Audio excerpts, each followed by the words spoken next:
Kisah akan berfokus pada seorang pemuda bernama Eddie, yang berprofesi sebagai seorang penulis. Eddie sebenarnya adalah orang yang cerdas, dan memiliki wawasan yang cukup luas. Akan tetapi, akibat kebiasaannya yang sering bermalas-malasan, membuat karirnya itu berantakan. Eddie sendiri dulunya tinggal di sebuah kontrakan bersama kekasihnya yang bernama Lindy.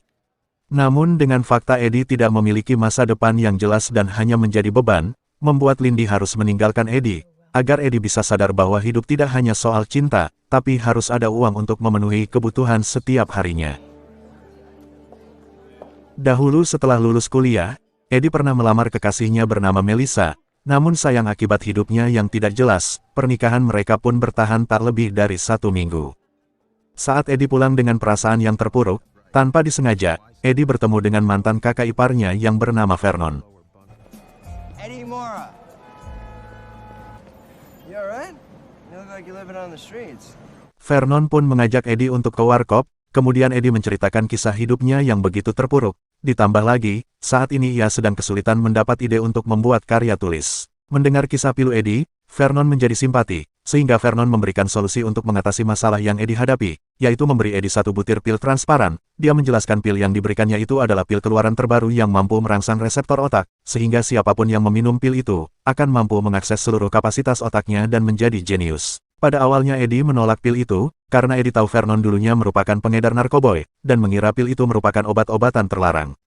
Namun Vernon kini mengaku bekerja di sebuah perusahaan farmasi, yang bertugas memasok obat-obatan di setiap rumah sakit. Pada akhirnya Eddie mau menerima pil itu, karena Vernon terus memaksa Eddie untuk mengambilnya. Saat melanjutkan perjalanannya pulang, Eddie memikirkan semua hal buruk yang terjadi pada hidupnya, kemudian Eddie meminum pil itu sambil berkata dalam hati, apa yang lebih buruk lagi dari ini? Setibanya di kontrakan, Eddie sudah ditunggu Valerie, ingin menagih uang kontrakan Eddie yang sudah menunggak selama 3 bulan.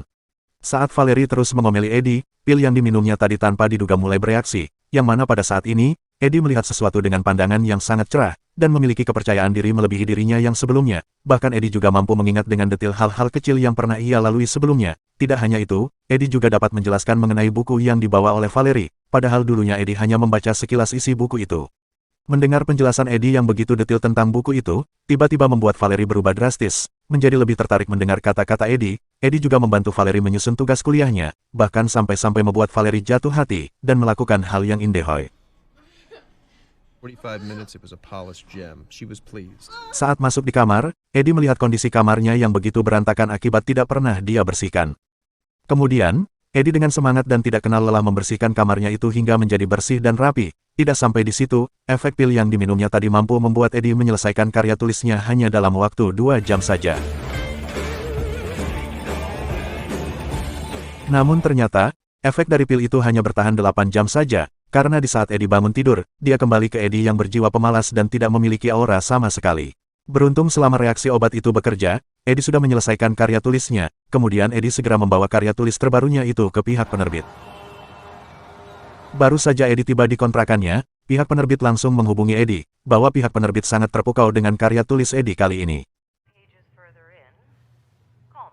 Dengan semua yang telah dialaminya, Eddie semakin yakin bahwa pil tersebut adalah satu-satunya solusi untuk mengatasi keterpurukan hidupnya. Dengan cepat Eddie menuju ke apartemen Vernon, dan nampaknya Vernon sudah menduga bahwa Eddie pasti akan datang untuk menemuinya. Namun Anda akan terkejut ketika mengetahui bahwa 1 pil tersebut dibanderol dengan harga $800, dan tentu tidak akan mampu dibeli oleh si Eddie ini. Selain itu juga, pil ini belum diedarkan secara luas, karena hanya orang-orang tertentu saja yang mampu membeli pil semahal itu. Pil ini bernama NZT-48. Namun Vernon bersedia memberi pil itu secara gratis lagi, asalkan Eddie mau menjadi pesuruhnya untuk mengambilkan sarapan dan beberapa pakaian milik Vernon di tempat laundry. Demi 1 pil keajaiban itu, dengan terpaksa Eddie akan melakukan apapun yang diminta oleh Vernon.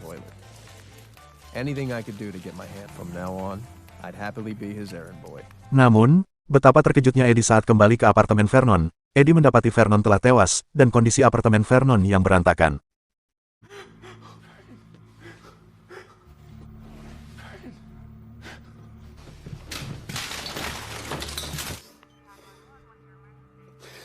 Setelah menghubungi pihak keamanan, Eddie tersadar bahwa kemungkinan orang yang membunuh Vernon adalah orang yang menginginkan pil itu juga, dan kemungkinan si pembunuh belum mendapatkan pil itu. Eddie pun segera mencari keberadaan pil itu. karena jika tidak, Eddie tidak akan pernah merasakan sensasi pil itu lagi. Dan beruntungnya setelah mencari di beberapa ruangan, Eddie berhasil menemukan sekantong pil tersebut beserta dengan uang simpanan Vernon.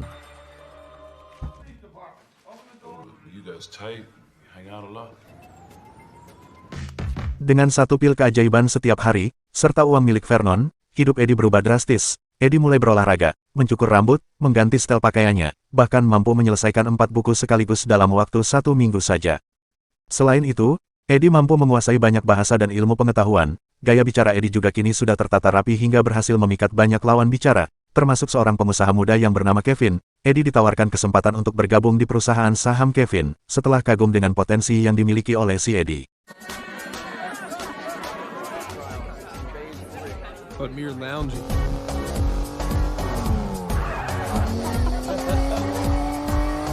Rasa rendah diri dan rasa ketakutan dalam diri Eddie sekarang benar-benar sudah hilang, di mana kini lingkaran pergaulannya jauh di atas orang-orang menengah ke bawah, yang mana Eddie diajak untuk liburan ke suatu tempat wisata. Eddie pun memiliki nyali jauh di atas orang lain, yang mana dia nekat loncat dari tebing, dan di momen ini Eddie merasa tidak puas jika hanya menjadi seorang penulis.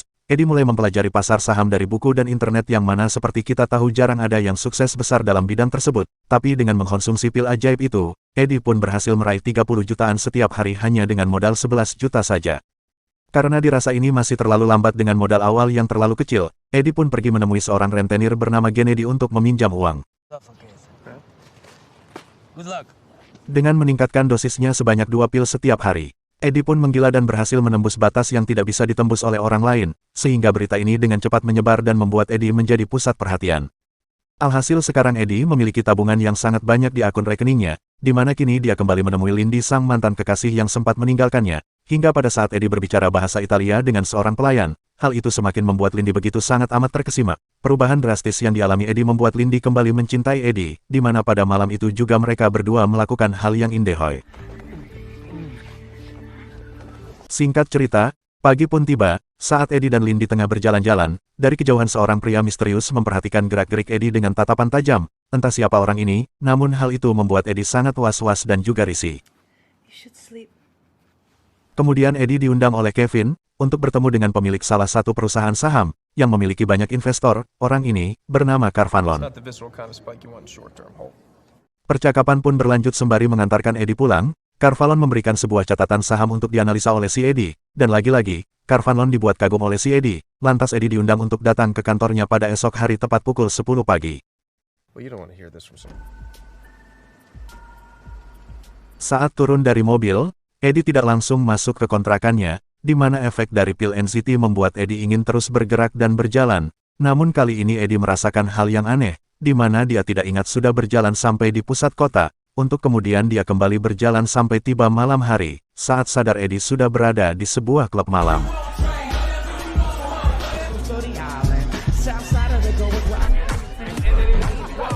Setelah berpesta dan mengobrol dengan banyak orang, Eddie diajak seorang gadis muda untuk melakukan endohoy di sebuah hotel, yang mana Eddie kembali melihat orang misterius yang sempat mengikutinya tempo hari, tapi beruntung tidak terjadi sesuatu yang tidak diinginkan. Dari situ Eddie pun kembali berjalan, sampai ke stasiun kereta, yang mana dia tentu tidak ingat, kenapa dia bisa tiba-tiba ada di sana. Namun masalahnya, terjadi sebuah ketegangan ketika beberapa orang ditabrak oleh Eddie, yang membuat orang-orang tersebut berniat untuk mengeroyoknya. Eddie yang tidak tahu caranya berkelahi dan belum pernah bertarung sama sekali, seketika ingat semua gerakan yang pernah dilihatnya di televisi dan semua media, di mana Eddie mengaplikasikan gerakan Bruce Lee, yang membuat Eddie berhasil mengalahkan 5 orang sekaligus.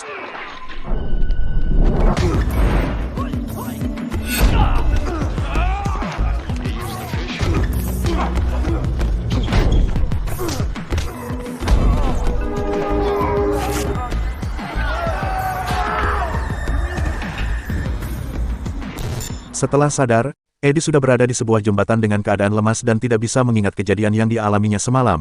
Dan jelas apa yang dialami Eddie adalah efek buruk dari overdosis pil ajaib itu. Tidak ingin hal itu kembali terulang, Eddie nekat datang ke kantor Vanlon tanpa minum sebutir pil pun, dan hasilnya, Eddie hanya pelangap-pelongok dan tak tahu apa-apa. Dia justru lebih fokus dengan siaran televisi, mengabarkan wanita yang dipakainya semalam ditemukan tewas di tempat. Sekembalinya di apartemen, Eddie mendapatkan telepon dari Melissa, mantan istrinya dulu meminta untuk bertemu, dan terkejutlah Eddie saat melihat kondisi Melissa yang putih kurus kering mengerikan. Dari pembicaraan Melissa, ternyata 2 tahun lalu ia juga seorang pengguna NZT-48, dan hasilnya karir Melissa naik drastis. Tapi saat melihat banyak korban jiwa akibat pil itu, Melissa berhenti total yang mengakibatkan dia jatuh sakit dan kehilangan pekerjaannya. Sebelum berpisah, Melissa menyarankan agar Eddie tidak berhenti secara total, melainkan mengurangi dosisnya secara perlahan-lahan agar Eddie tidak seperti dirinya.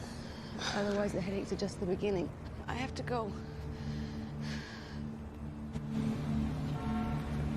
Saat akan pulang ke kontrakan, Eddie pun dikejutkan dengan kemunculan si rentenir yang menagih uang pinjamannya dulu, yang mana saat Eddie akan memberikan uang tersebut, Eddie pun dengan cepat mengambil satu pil NZT yang dibungkus dengan plastik, namun ketika si rentenir memukulnya, Eddie pun ketahuan menggenggam sesuatu yang akhirnya membuat si rentenir penasaran dengan pil NZT tersebut. Mengira bahwa itu adalah narkoboy, dia pun dengan polos meminum pil NZT yang membuat si rentenir akhirnya mengetahui tentang efek dari pil NZT. I feel good, man. What's in this? Setelah membayar semua hutangnya, Eddie pun pergi ke kantor tempat Lindy bekerja, di mana Eddie akhirnya jujur bahwa semua perubahannya tidak lebih berasal dari sebuah pil keajaiban. Eddie pun meminta Lindy untuk mengambilkan sisa pil tersebut di rumahnya.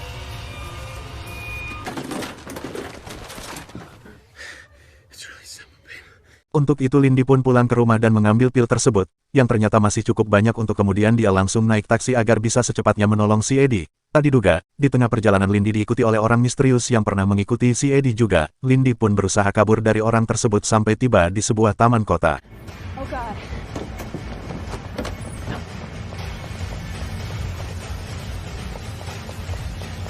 Tersudutkan dan tak tahu harus berbuat apa, Lindy segera menghubungi Eddie, dan tentunya Eddie menyarankan untuk meminum pil tersebut, karena itu adalah jalan keluar untuk mengatasi masalah yang dihadapinya. Sempat ragu-ragu, namun Lindy tetap meminumnya, dan dalam waktu 30 detik saja, otak, panca indera serta ototnya berkoordinasi dengan sangat baik, sehingga Lindy mampu melakukan hal yang luar biasa yang belum pernah dilakukan sebelumnya.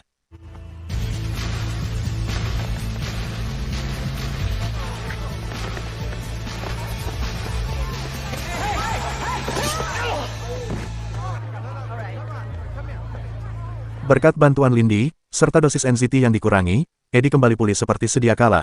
Namun masalah baru muncul di mana si rentenir yang sudah tahu efek NZT itu memintanya lagi, dan tentunya Eddie tidak bisa menolak, karena jika menolak, Eddie akan dibunuh. Untuk permasalahan itu Eddie menyewa 2 orang bodyguard yang akan menjaganya kemanapun Eddie pergi. 2 bulan kemudian, Eddie yang bekerja di perusahaan Carvan Loan, kini mendapat jabatan yang cukup penting, di mana Eddie masih tetap mengkonsumsi pil NZT namun dengan pola makan dan istirahat yang tepat. Selain itu, Eddie juga membuat jas yang ada kantung rahasianya, di mana itu dimaksudkan agar Eddie bisa mengambil pil kapan saja dan di mana saja. Tak hanya itu, Eddie pun berhasil menemukan orang farmasi yang cukup ahli dalam bidang obat-obatan, di mana Eddie dengan cerdas meminta orang itu untuk meneliti pil NZT lebih lanjut, dan menyempurnakannya agar bisa dikonsumsi tanpa efek negatif yang ditimbulkan, dan jika dia berhasil menyelesaikannya dalam waktu 6 bulan, Eddie akan memberikan 28 miliar cash sebagai imbalannya. Besoknya Eddie didatangi oleh seorang detektif, yang sedang mengusut kasus pembunuhan seorang gadis muda di hotel. Untuk itu, Eddie menyewa seorang pengacara yang paling mahal di kota tersebut, dan berhasil menyelesaikan masalah itu dengan cukup cepat. Singkat cerita, Eddie bersama Carvan Loan melakukan pertemuan dengan seorang pembisnis lain, yang bernama Edward, di mana orang itu menunjukkan ekspresi yang tidak biasa, seperti orang yang sakit dan sulit berkonsentrasi. Hal itu pun menimbulkan kecurigaan si Eddie, bahwa jangan-jangan si Edward ini adalah pemakai NZT juga. Atas pencapaian yang diraihnya sekarang, Eddie pun merasa bahwa dia harus berdiri sendiri tanpa menempel di perusahaannya Carvan Loan. Namun Carvan Loan enggan melepaskan Eddie begitu saja, karena dia sangat sadar betul bahwa jika Eddie tidak ada di pihaknya, Eddie bisa menjadi musuh yang sangat kuat bagi perusahaannya tersebut. Untuk itu Carvan Loan memberikan Eddie fasilitas mewah, yakni sebuah apartemen dengan standar bunker, di mana pintunya saja terbuat dari bahan berlapis baja yang memiliki tingkat keamanan sangat tinggi. Saat sore hari di jalanan, Eddie kembali didatangi oleh rentenir yang sekarang nampaknya sudah sedikit sukses berkat pil NZT, di mana si rentenir kembali meminta beberapa pil NZT lagi. Jika tidak diberi, si rentenir akan meneror hidup Eddie dan perusahaan tempatnya bekerja. Singkat cerita esok pagi pun tiba, Eddie dan Carvan Loan terlihat sudah berkumpul, untuk menunggu kedatangan Edward dalam acara penandatanganan kerjasama bisnis, di mana Edward baru saja dikabarkan jatuh sakit, dan harus dirawat di rumah sakit, untuk kemudian sang istri meminta maaf atas batalnya perjanjian bisnis tersebut. Saat mengantarkan istri Edward ke mobil, betapa terkejutnya Eddie ketika melihat pengawalnya Edward yang ternyata adalah pria misterius yang sering mengikutinya dan sempat mengejar Lindy juga tempo hari. Faktanya, Edward adalah salah satu pengusaha yang sukses karena pil NZT, pelanggannya Vernon dulu. Namun karena stoknya sudah habis ditambah lagi produksi pil itu juga sudah dihentikan, Edward menyuruh bodyguardnya untuk mendapatkan pil tersebut dari Vernon. Namun karena Vernon enggan memberikan pil itu, maka pada akhirnya Vernon dibunuh, dan alasan mengapa Eddie terus dikejar, karena Eddie adalah orang terakhir kali yang keluar dari apartemen Vernon, dan dicurigai menyimpan pil tersebut. Why be surprised? How many other media? Setelah salah satu masalah sudah terpecahkan, Eddie kembali harus menyelesaikan masalah lain, yakni masih tentang tuduhan pelaku pembunuhan gadis muda di hotel, di mana Eddie diminta untuk membuka jasnya, dan berdiri bersama tertuduh lain untuk dilihat langsung oleh seorang saksi. Beruntung Eddie bisa lolos dari masalah ini. Saat kembali ke kantor, Eddie hendak meminum pil NZT, namun Eddie kaget mengetahui stok terakhirnya Ripe entah kemana. Otomatis Eddie mencurigai si pengacara, karena si pengacara lah orang yang terakhir memegang jasnya sewaktu Eddie diperiksa di kantor polisi. Dengan nafas tersengal, Eddie membuka sebuah paket yang baru saja dia terima, yang ternyata isinya adalah potongan tangan kedua bodyguardnya, di mana pelakunya tak lain dan tak bukan adalah si rentenir yang dongkol karena tak bisa mendapatkan pil NZT lagi. My husband is having tests. This is a difficult time. Sekembalinya ke apartemen, tiba-tiba saja si rentenir datang dengan dua orang anak buahnya membobol pintu kediaman Eddie, yang tujuannya adalah untuk mengambil pil NZT. Sempat berpikir untuk bunuh diri ketimbang harus mati di tangan si rentenir, namun Eddie teringat akan sisa sebutir NZT yang masih ada di dalam kaleng tehnya, tapi sialnya, saat akan diminum pil satu-satunya itu jatuh ke dalam ventilasi udara.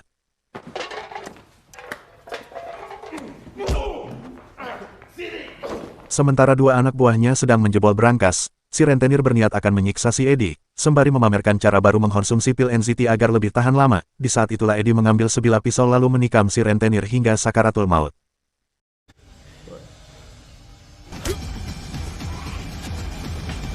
He could help me, and the last of it was in this. Karena cukup mustahil melawan dua orang lagi, Eddie pun nekat meminum darah si rentenir, yang mana dalam darahnya itu masih tersisa cairan NZT yang disuntikkan barusan. Dengan sebuah jarum suntik yang disembunyikan dalam mulut, Eddie pun berhasil mengelabui dan melukai salah satu preman, kemudian lari ke ruang pakaian dan mulai melakukan serangan beruntun yang membuat kedua preman itu berhasil dilumpuhkan.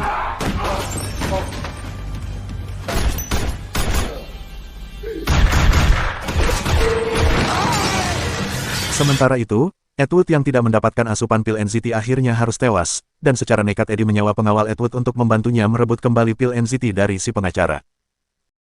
12 bulan kemudian, berkat kecerdasan Eddie dan juga dosis pas dari NZT, Eddie sukses menjadi senator. Kini dia mempunyai partai dan kantor sendiri bahkan mampu mempekerjakan banyak orang. Namun di balik kesuksesan Eddie, Carvan Lon merasa tidak senang dan memintanya kembali bekerja dengannya, yang mana dia mengancam akan beberkan rahasia Eddie yang seorang pecandu obat-obatan terlarang, dan faktanya Carvan Lon telah membeli seluruh aset laboratorium tempat NZT itu diproduksi, dengan tujuan menyudutkan Eddie agar mau bekerja kembali untuknya. Akan tetapi satu hal yang tidak diketahui Carvan Lon, Eddie selangkah lebih maju darinya, di mana 6 bulan yang lalu ahli farmasinya Eddie berhasil menciptakan bahkan mengupgrade NZT-nya tanpa efek samping. Yang hebatnya lagi, efek pil tersebut mampu membuat Eddie memprediksi masa depan secara tepat dan akurat, hingga tanggal kematian Carr sekalipun.